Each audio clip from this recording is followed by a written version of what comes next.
Previously, on the last 7 seasons of... 7? Jeez, is that right? I mean, really? 7 years of Stargate? Shouldn't we get a cake or something?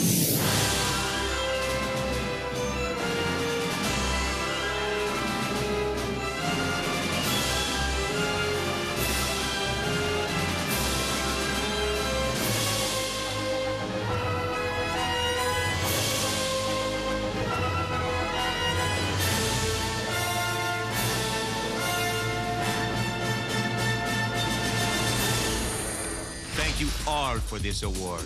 2 years in a row. 2! Can you believe it? Can anybody believe it? It's hard to turn on the TV and not see Stargate. Now, if you're anywhere in the continental United States or Canada and North America, it's always on. I know worldwide it's a huge success. I know the DVDs are selling like crazy. Hello, Australia. I'm Amanda Tapping. Shoot, sorry. Curses. Stargate's been on for a very, very long time. It is a legend among sci-fi fans. The first thing I think you gotta get to have a hit show is someone like Richard Dean Anderson. I mean, he's a hit. And then you surround him with a competent cast of characters that have a chemistry with each other. I'm really proud of the show. I think it's a great show. And I would never have imagined that we would have had enough juice to keep going this long. Huge thank you to the fans, because it's because of them we're back.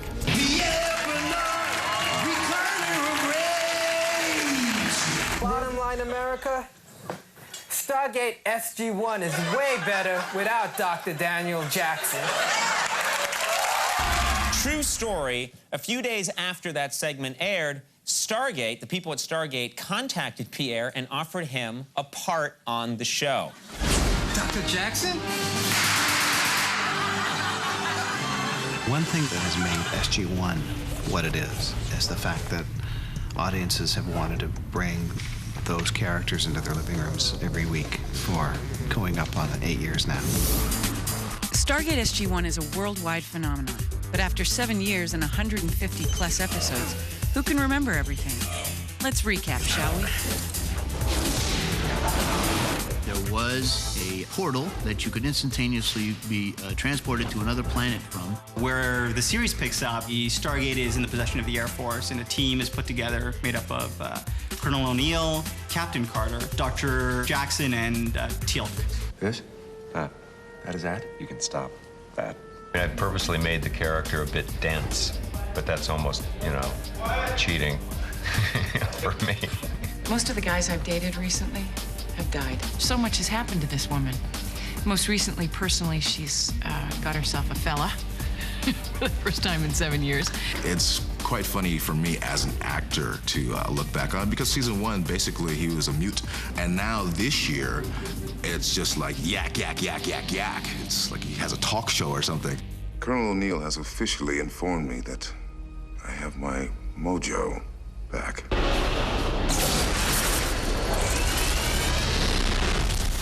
And over the course of their 100 and somewhat adventures, they've made a few enemies along the way. There's the bad guys, who are the Goa'uld. The Goa apostrophe Uld. Now that is not normal. The hooded characters all look like this. I am very evil. I just took this form now so we could relate. Actually, I used to look this way before my ascension. A race of beings known as the Ancients, which we've started to loosely find out about over the course of the 8 years that the show's been on the air, created the Stargate. That's an excellent, excellent concept. The Asgard are one of our allies. They're the gray aliens. They're very powerful, and the Goa'uld kind of are afraid of them a little bit. And they protected Earth for a long time. Well, that's what us Asgards do. Anubis attacks in all his ships. Daniel Jackson, who also was an ancient at the time because he's ascended, was going to stop him with his ancient powers. And you could see it in the actual shot. He throws his hands out at Anubis, who's been kind of egging him on. Oma Dasala, she grabs Daniel Jackson and takes him over. Takes all his clothes off and throws him on this planet naked. If you're gonna come back naked, but don't do it in parks in Surrey in February in Canada, because whatever was there gets smaller. Kind of left things in a lurch last year. We did film something that could have served as an ending, because we'd been so many places and spent so much time with the franchise. We wanted to be able to do it in a more prepared way, and we had that opportunity this year. But hold on. Stargate is spawning. Ew. Stargate Atlantis is here, and you're about to get an exclusive look at the new series, the new cast, and the new bad guys. Huge set. As you can tell, this is just one. Over there, we have one of the biggest sound stages in the world. The sets are just fantastic. They're just great. It helps me to paint a larger picture of, obviously, my world. I've never been so excited in my entire life. Generally, any opportunity my character gets to hit on someone in a scene, generally I'm doing that. Please! The evil wraith. The evil wraith. They're very scary. They're essentially life suckers. Baby, I love what you're doing with those tentacles. The race scared the shit out of me, to be honest with you. I'm Amanda Tappan, and you're getting the lowdown from Stargate to Atlantis.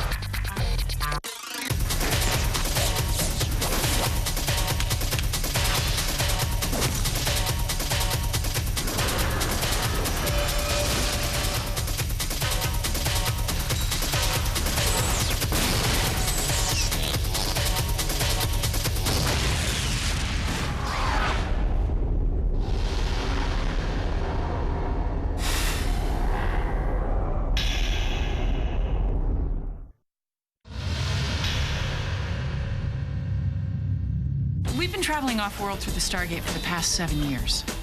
Of course, after being together so long on the show, the cast of SG-1 have become much more than just co-workers. We're a family. A dysfunctional and eccentric one. A cliche, actually.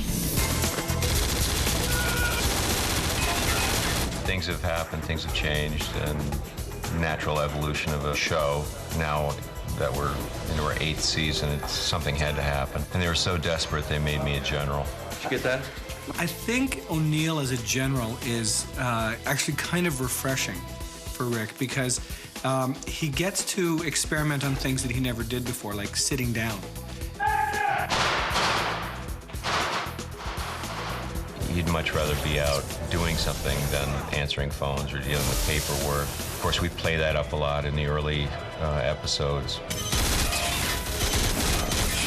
He's not out there doing what he does, blowing up people and mouthing off and then mouthing off and blowing up people. And, you know, we thought, no. You can blow up people by remote and mouth off to people by remote. How many times have I told you, don't get caught by the bad guys? You know, we are, after all, the Air Force, and we wield those things, but I'm not a proponent of guns at all. You know, it's quite the opposite. But yeah, there's the running joke about shooting any one of the larger pieces we have in there is that everybody tends to get wood. It may be balsa, but it's wood. Lately, the dating scene's been a little stale, but then again, I am marooned on a spaceship. Today, Carter is aboard a replicator ship getting tortured by Fifth. The return of Fifth. Turn right! It's also torturous because it's freezing cold in the studio today. Like, we saw our breath when we came in this morning. And we're having a heat wave outside. But for some reason, it's freezing cold, which is, of course, the day that I, Amanda, have to be on set half naked. We have much time to share. Nudity's not one of my fortes, so all in all, a little tense. I never intended to abandon you. You gained my trust, then you used me and left me behind. There's some good career things that are going to happen for Sam. It's going to give her a lot more responsibility. We'll touch on how she handles that new responsibility. You shall see. I shall see. I haven't even read any scripts.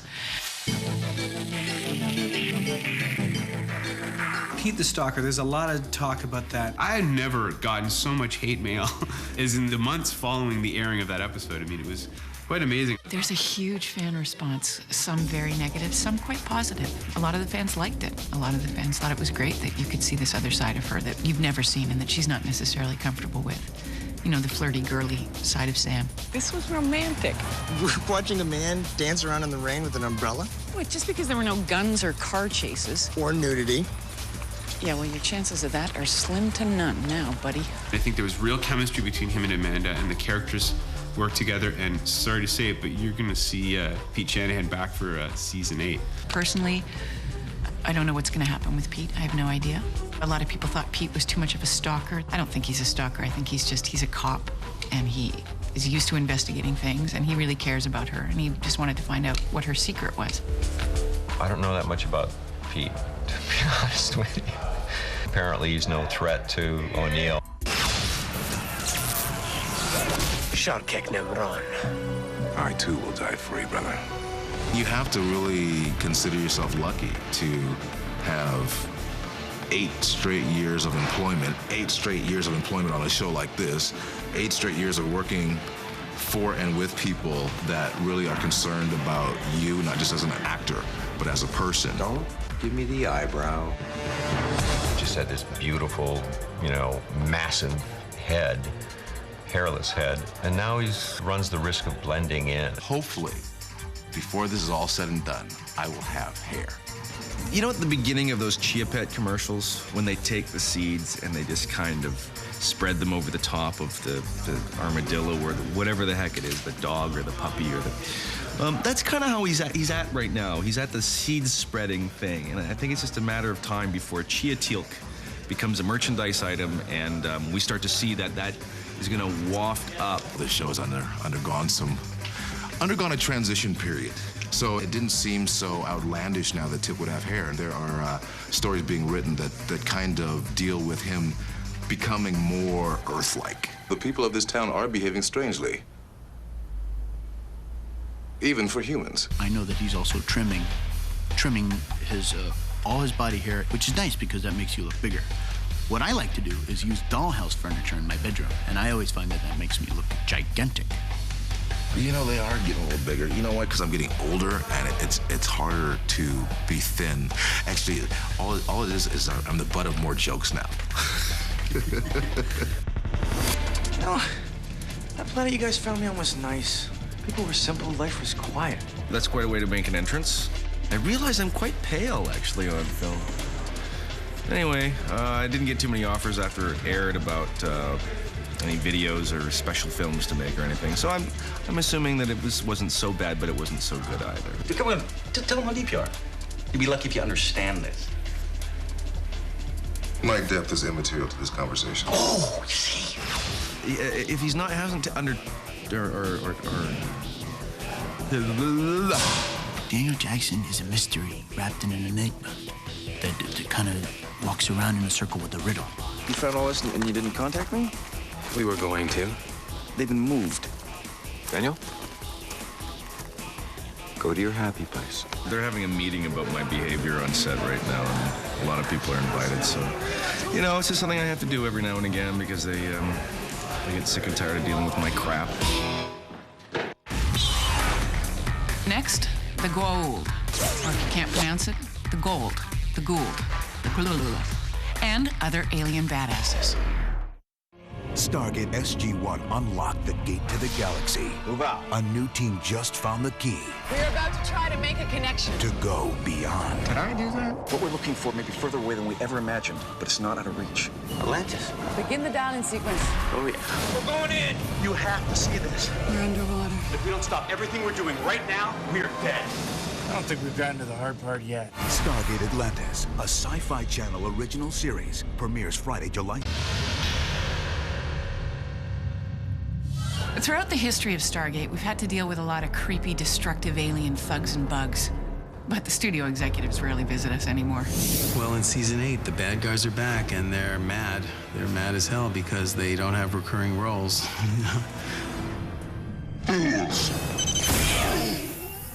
The Gould just have been the bad guys since the movie, and I don't think anyone expected them to be such an evergreen villain. The variations on that theme of an egotistical, technology-grubbing, parasite thing in some slave's body, bad guy.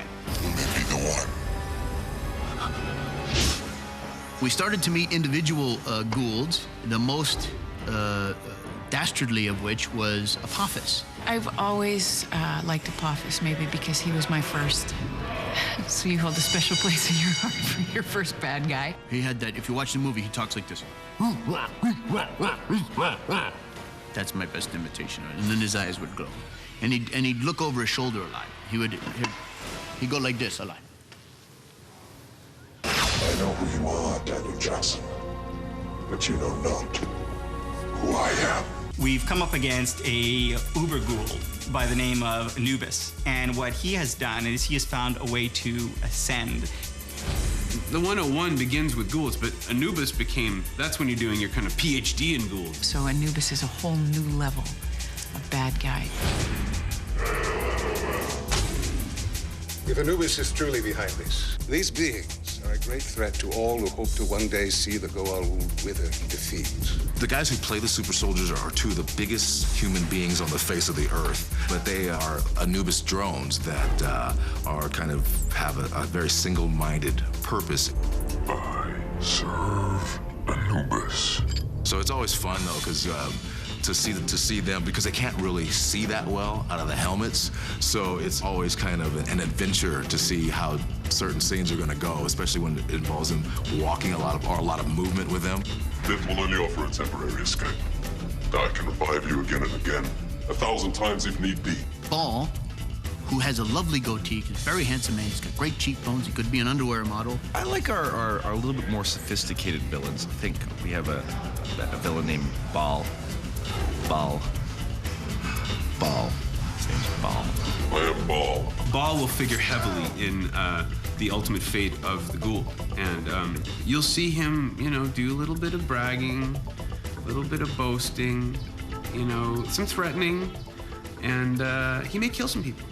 A wish easily granted. As far as who Ball was, I know he's obviously based on an Egyptian god, and I just don't know the god of what. The god of pouring acid into O'Neill's shoulder.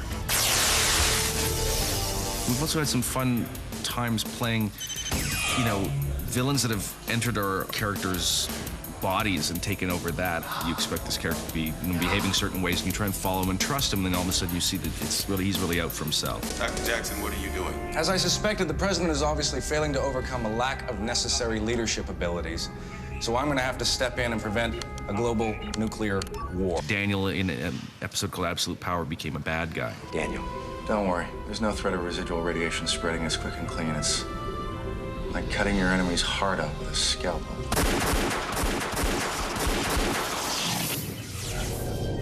Along the way, we also created the replicators, who began as kind of bug creatures that make more of each other and replicate. Hence the name.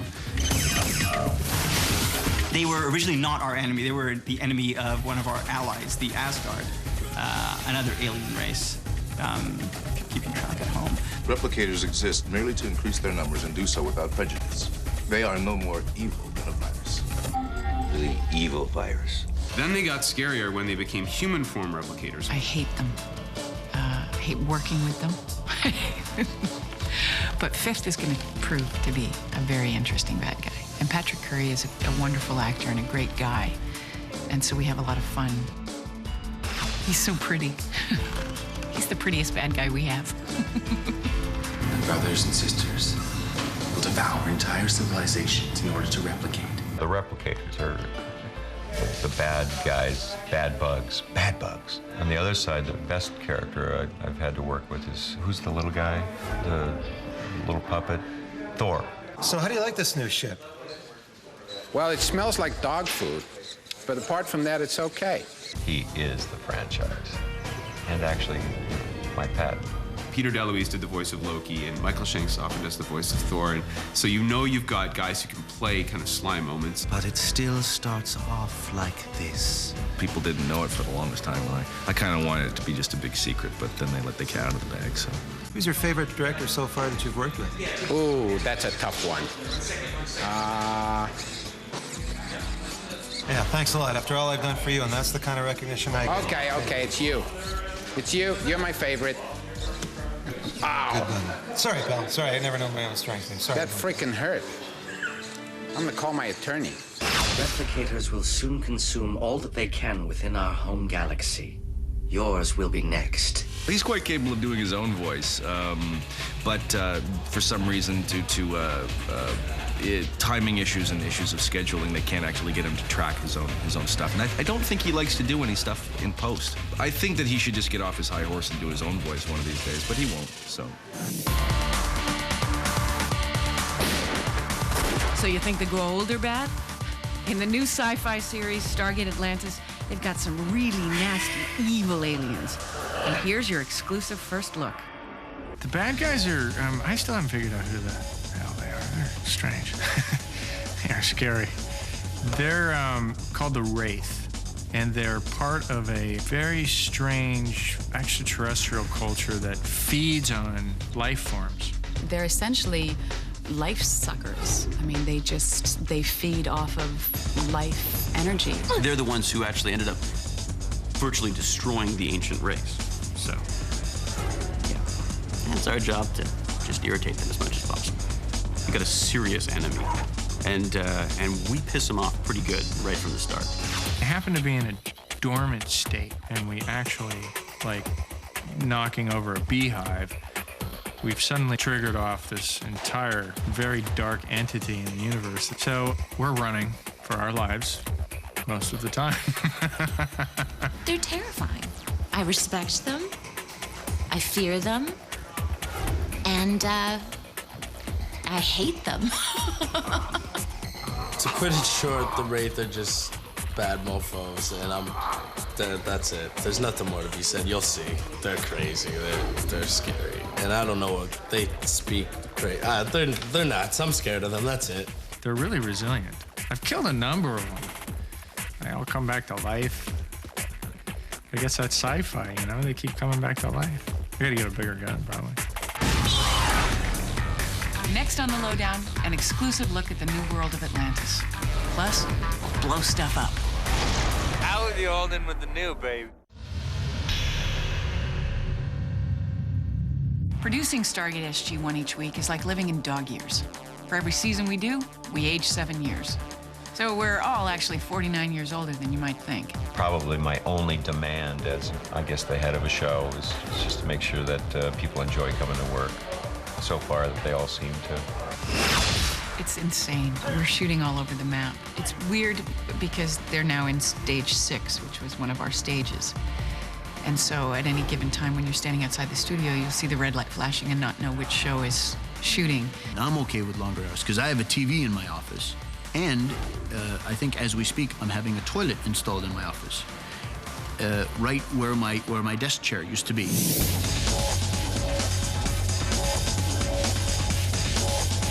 The most exciting thing about being able to produce a show like Stargate, especially in season 8, is you're really pushing the envelope on all kinds of filmmaking, mainly in the use of computer-generated effects and compositing with matte paintings, and just combining all those elements together to create new worlds, different worlds, unique, original, creative environments.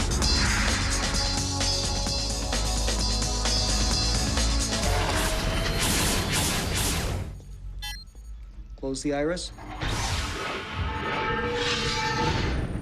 Open the iris.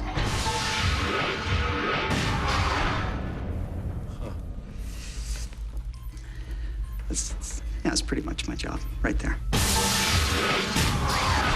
One of the biggest first things that we had to address was obviously replicating the look from the feature film. So we had to try to replicate the look of the puddle. It's a great device for a series because you can instantly walk through this portal and be exposed to these various types of cultures. Getting to that point was really interesting, and that has been an evolving process, and now we finally got something good there. The next biggest hurdle that we've kind of tried to make strides in for visual effects was Thor. Oh, yeah. This over here is for the various blinks, but also a lot of different expression, you know, widening the eyes, narrowing the eyes, and that has to be coordinated at the same time. The replicator shows that we've done over the years, we've been nominated for Emmys for those, and Geminis and all sorts of things. So that's been really, really great to be involved in. It's just a great testing ground to try and realize those kind of futuristic visions.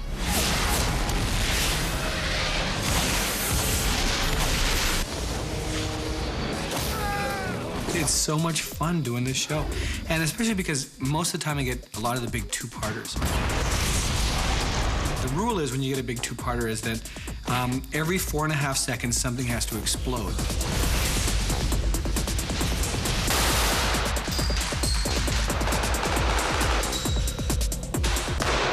that's sort of a rule I made up, but it's a good rule, I think, and it's one I try to stick by. This adventure is important. Going out into space is important, and ancients and civilizations and jumpers and action, all that stuff is cool. But if you don't care about the characters, it's all meaningless. You know, too bad I can't show you a preview of Season 8. He sacrificed himself to save us, all of us. Thor, you're the only one who can save Colonel O'Neill. A Gould wants to arrange a treaty with us. Not just one Gould, all of them.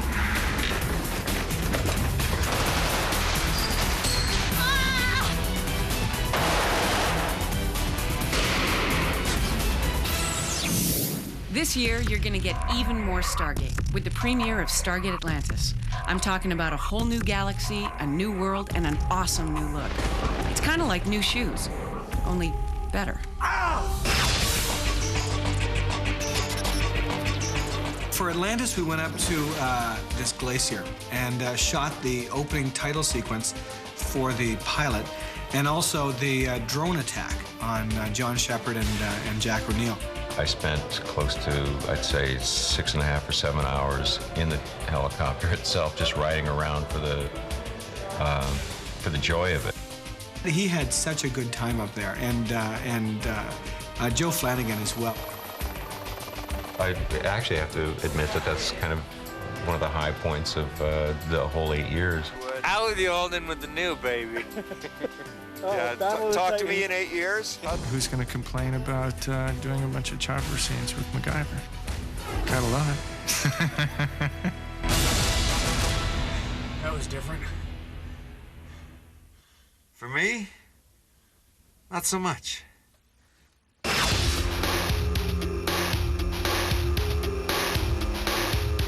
Now look at this. You are watching the entire set of Stargate Atlantis being built. I mean, these people never took a break, except, of course, for a hockey game. Finally, we discovered the lost city of Atlantis, but there's a few changes I wanted to make. So if we could, yeah, a little further to the left. Keep going with that, that's great, yeah. The sets are just fantastic. They're just great. It helps me to paint a larger picture of, obviously, my world. And this is vastly different from where I come from, where Taylor comes from.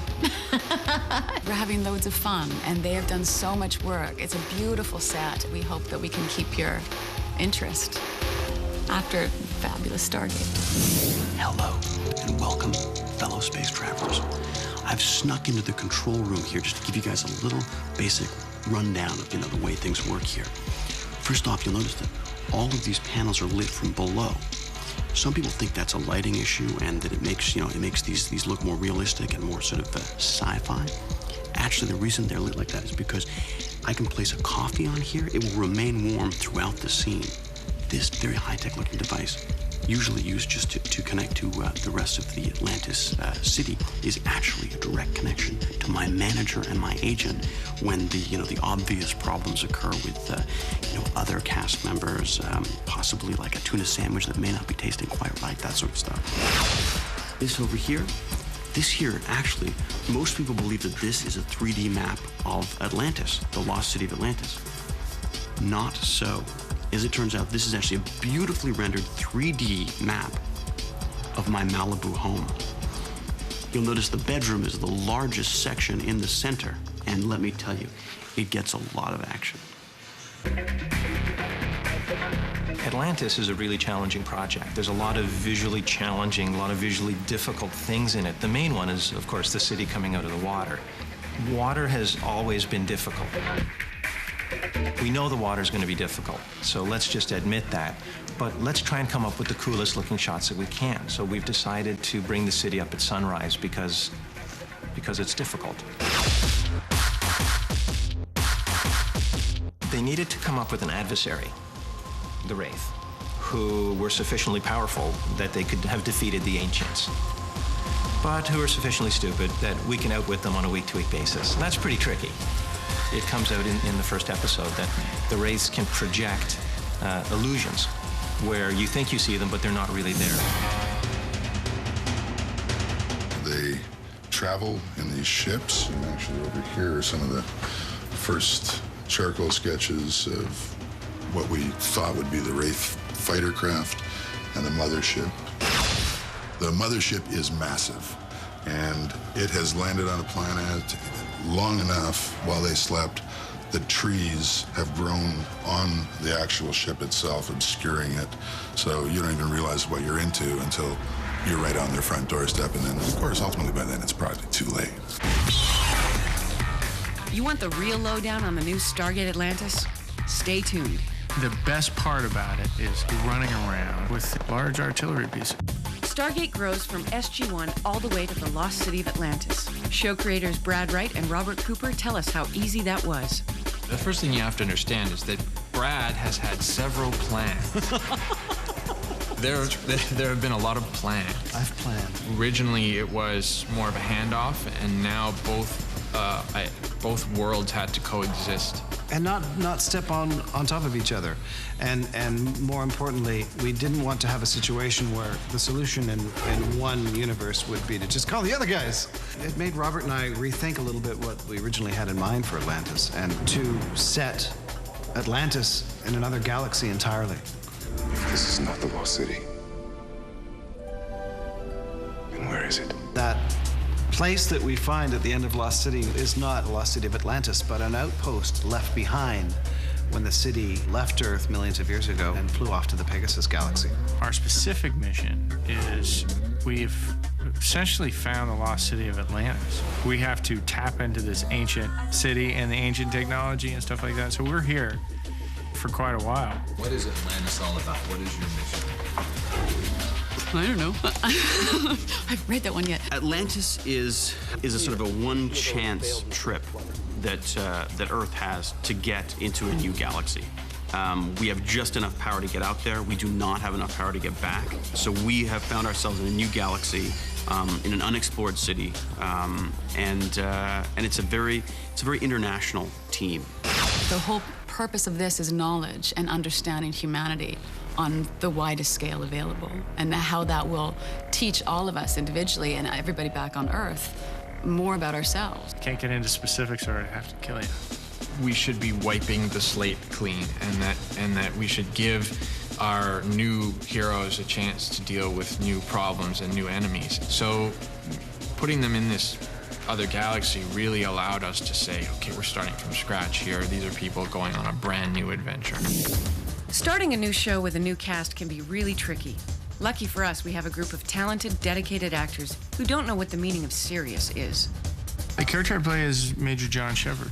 There's a little bit of irreverence in this guy. He's out to have fun. This is an adventure. But he is somewhat reluctant to get involved in this. I told Dr. Weir that I'd think about it. So? Well, what? At the beginning of our 2-hour pilot, he's not the hero of this show. You know, this isn't about you, Shepard. It's a lot bigger than that. Right now, at this very second, whether I decide to go on this mission or not seems to be about me. Over the course of the 2 hours, he becomes the hero. He really takes leadership and takes ownership of the team. Why'd you become a pilot? I think people who don't want to fly are crazy.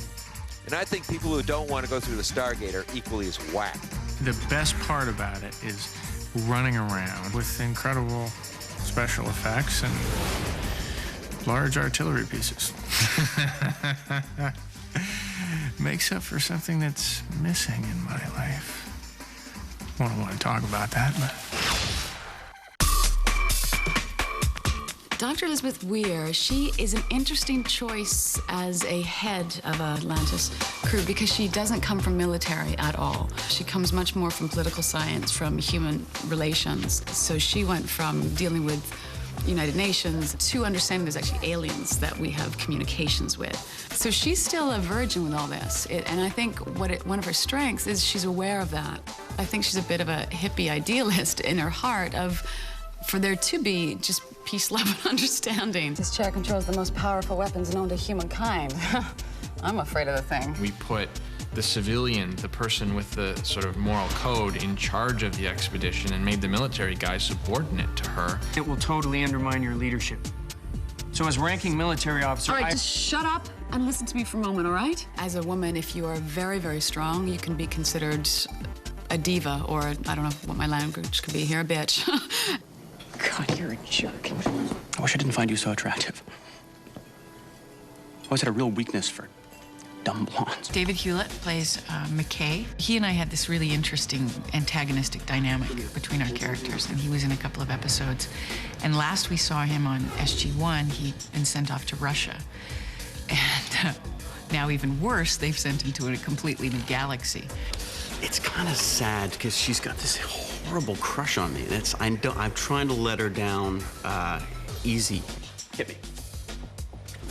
Ow! I'm not even gonna make any bones about it. Carter is smarter than McKay. It's not hard to be smarter than me. My character has got the book learning, but not the practical knowledge, which is what's nice about the Stargate Atlantis stuff, is that now he's thrown into the field where he actually has to prove that not only has he got the smarts, he's got the courage to back it up, which actually he doesn't in most cases. From what we've been able to ascertain, the city is powered by 3 zero-point modules. 2 are entirely depleted, and the 3rd is reaching maximum entropy. When it does, it'll die too, and nothing can reverse that. All of the characters have a very good sense of humor about themselves, except maybe my character, who is just funny to laugh at. Taylor, we encounter her in the Pegasus Galaxy.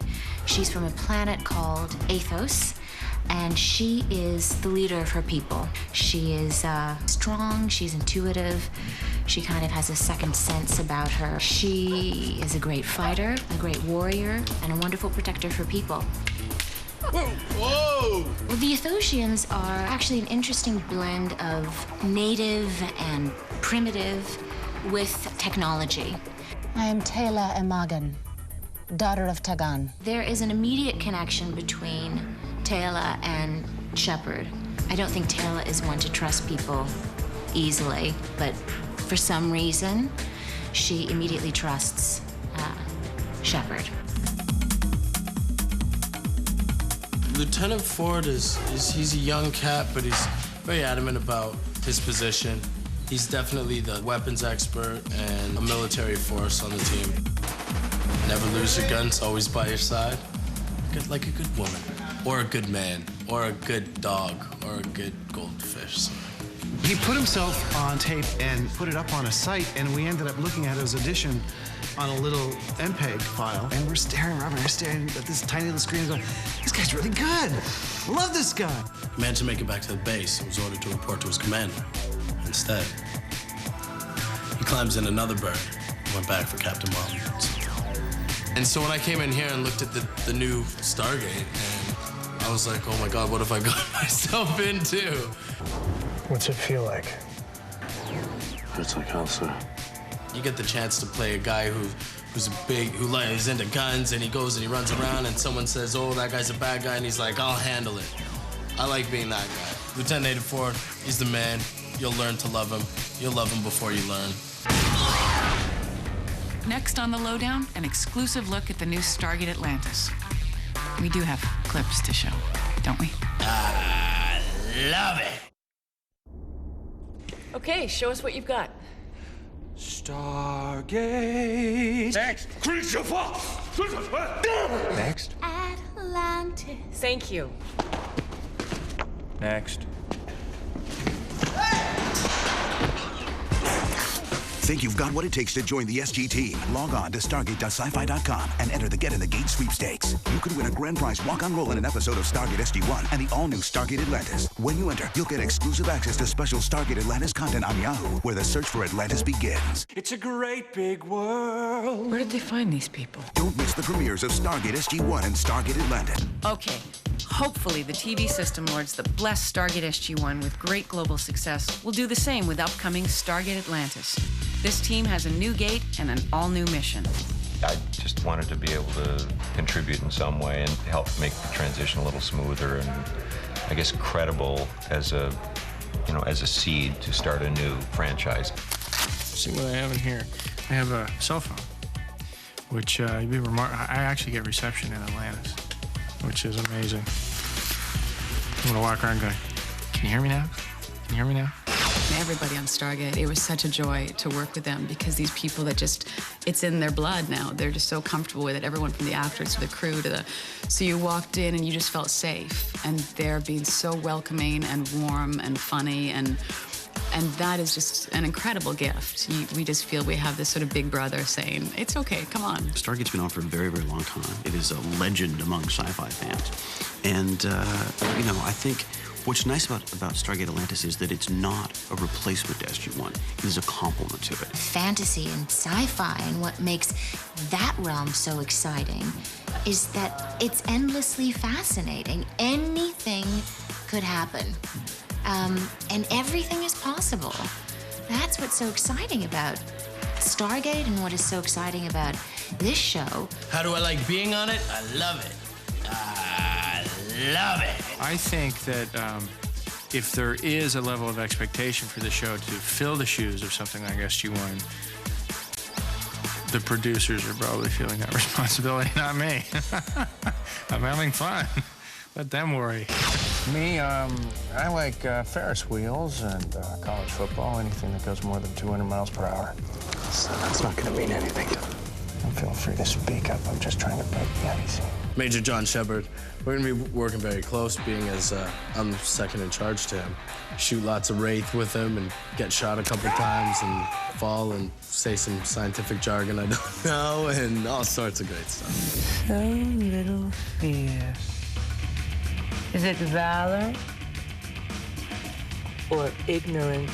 Like giving the alien dialect, I think she will be the one that most quickly deciphers and translates and tries to be the bridge. At this point, I don't know any, though.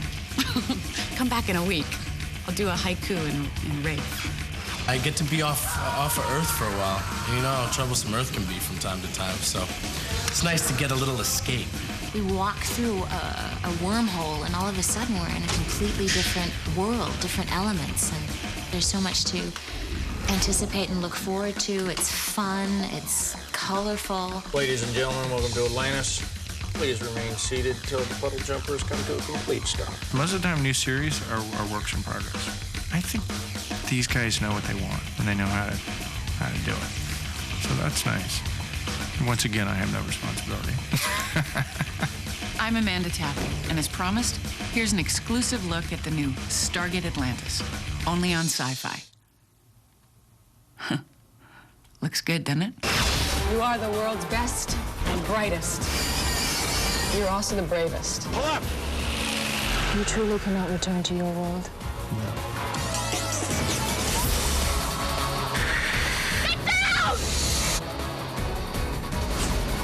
Please! Do it!